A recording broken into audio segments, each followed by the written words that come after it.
বৃহস্পতিবার Mathabhanga মালবাজারে high voltage সভার পর শুক্রবার তুফানগঞ্জে জনসভায় মমতা বন্দ্যোপাধ্যায় মোদির সন্দেশখালী খোঁচায় পাল্টা হাথরস ইস্যু টেনে কটাক্ষ মমতার। 100 দিনের টাকা ও আবাস নিয়ে কেন্দ্রকে শ্বেতপত্র প্রকাশের চ্যালেঞ্জ, নাম না করে ফের শুভেন্দুকে গদ্দার কটাক্ষ তৃণমূল সুপ্রিমোর।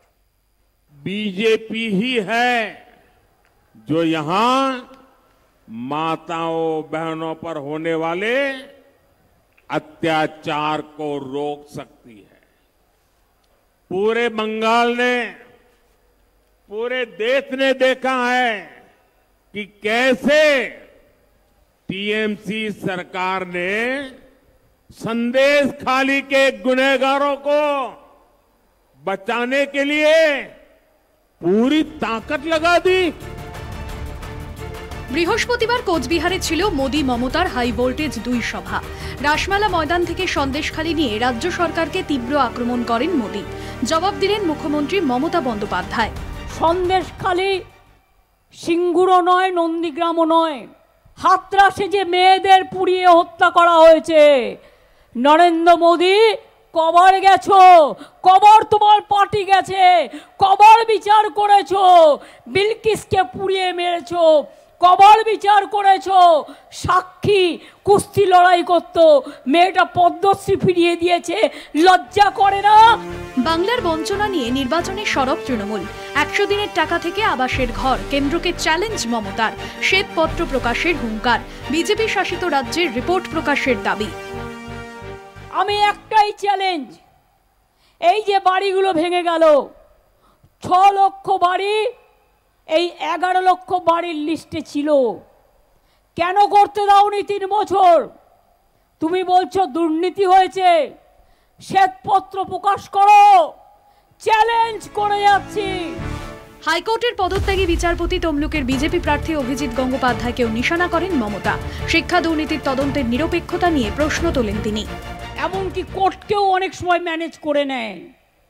দেখলেন না একজন বিচারপতি চেয়ারে বসে কি বললেন?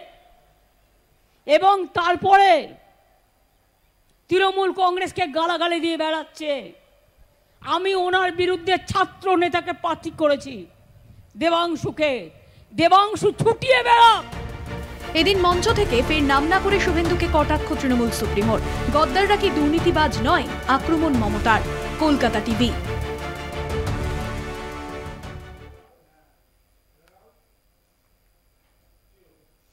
উত্তরবঙ্গে দুর্যোগের পর রাজনীতির ঝড়, 5000 ঘর ক্ষতিগ্রস্ত। ঘর হারাদের কাছে কেন পৌঁছয়নি আর্থিক সাহায্য?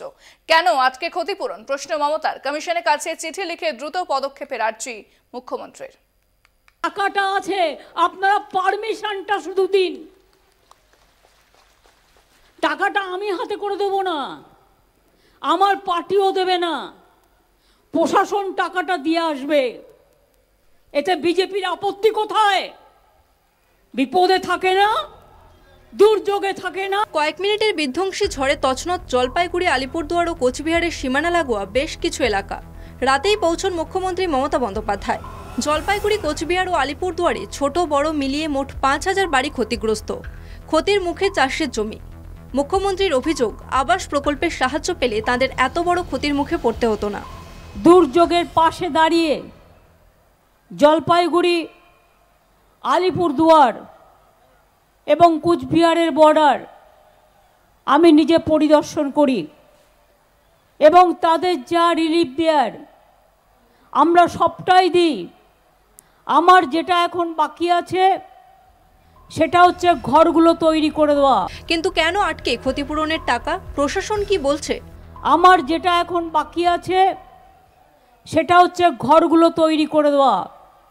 আমরা ইলেকশন কমিশনকে লিখেছি, 5000 বাড়ি ভেঙে গেছে, টাকাটা রাজ্য সরকারই দেবে, প্রশাসন দেবে, কিন্তু আপনারা এটাকে ক্লিয়ার করে দিন। বিজেপির কথায় ভোট পর্যন্ত আটকে রাখবেন না, টাকা আপনারা দেবেন না, টাকা আমরা দেব। আমরা চাইছি এই 5000 লোক যারা আজকে আশ্রয়হীন তারা যেন আশ্রয় পায়। উত্তরবঙ্গের ভোট প্রচারে প্রধানমন্ত্রী নরেন্দ্র মোদীর মুখে কেন নেই ঝড়ের কথা, তা নিয়েও সুর চড়াচ্ছে তৃণমূল। কলকাতা টিভি।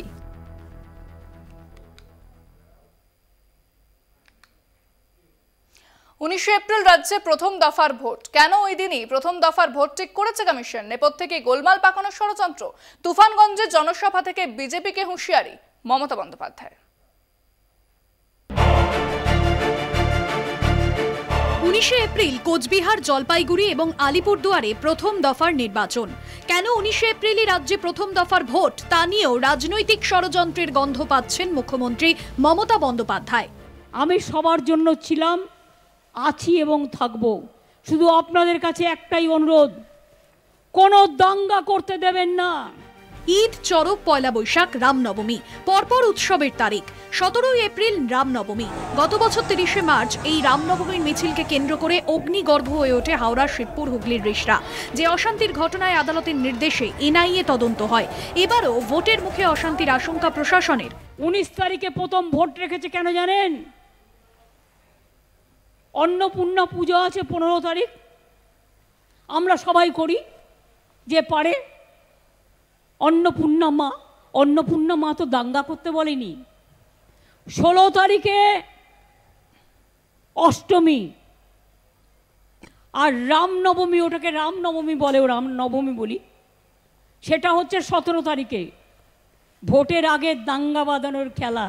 নির্বাচনের আগে বাংলায় কোনো দাঙ্গা অশান্তি বরদাস্ত নয়। তুফানগঞ্জের জনসভা থেকে হুঁশিয়ারি মমতার। দাঙ্গা করবেন না, দাঙ্গা করে ভোট করবার চেষ্টা করবেন না, তাহলে মনে রাখবেন দাঙ্গাকারীদের বিরুদ্ধে যত কঠোরতম ব্যবস্থা আমরা নেবই নেব, দাঙ্গাকারীদের ছাড়বো না।